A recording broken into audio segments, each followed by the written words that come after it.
I'm the Vertigo detective, Kim Bell, and this is a reminder that this channel exists to provide information, education, and hope.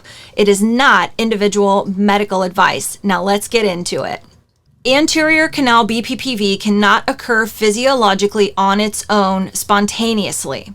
Okay, so if someone just wakes up with vertigo in the middle of the night or first thing in the morning with a spontaneous onset of BPPV, then the crystals could be in the posterior canal or they could be in the horizontal canal.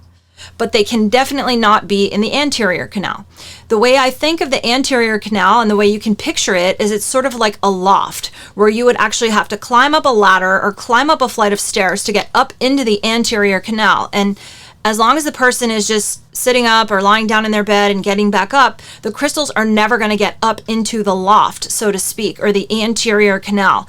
The crystals, BPPV crystals, can get up into the anterior canal if there's an accident, like a trauma. So there has to be enough force to propel the crystals upward and over the angle that they have to traverse to get into the anterior canal. So think of like if you just threw a ball up in the air, it would just come right back down where it started. But if you threw a ball up in the air and forward, then it could fly up into a loft within a room. Okay, so it has to be that type of a trajectory of the crystals during a trauma, such as like a concussion or a rollover car accident or something like that, that the crystals can then be flung up into the anterior canal during a trauma. The second way that I see crystals end up in this anterior canal is through what we call a canal conversion, meaning the patient had crystals already loose somewhere, most likely their posterior canal statistically, and they were trying to ignore it or live with it, and they were, say, blow drying their hair. And so they flipped their head upside down to shake their head around and blow dry their hair upside down,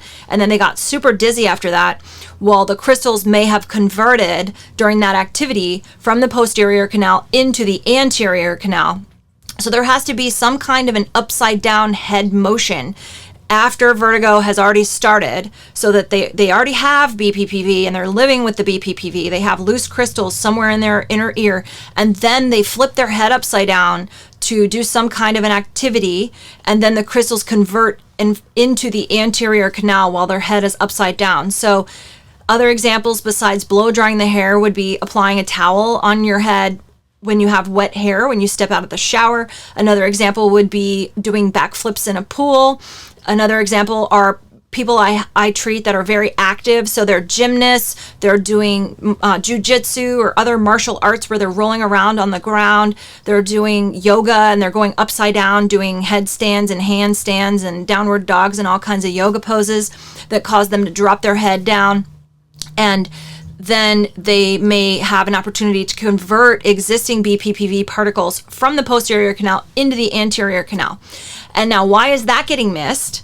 Well, because many younger clinicians don't even know about anterior canal BPPV, because when the American Academy of Otolaryngologists, these are ear, nose, and throat doctors in the US, when they revised the BPPV clinical practice guidelines, I believe that was in 2017, they actually removed anterior canal BPPV from their revised clinical practice guidelines because they're saying they doubt if this condition even really exists.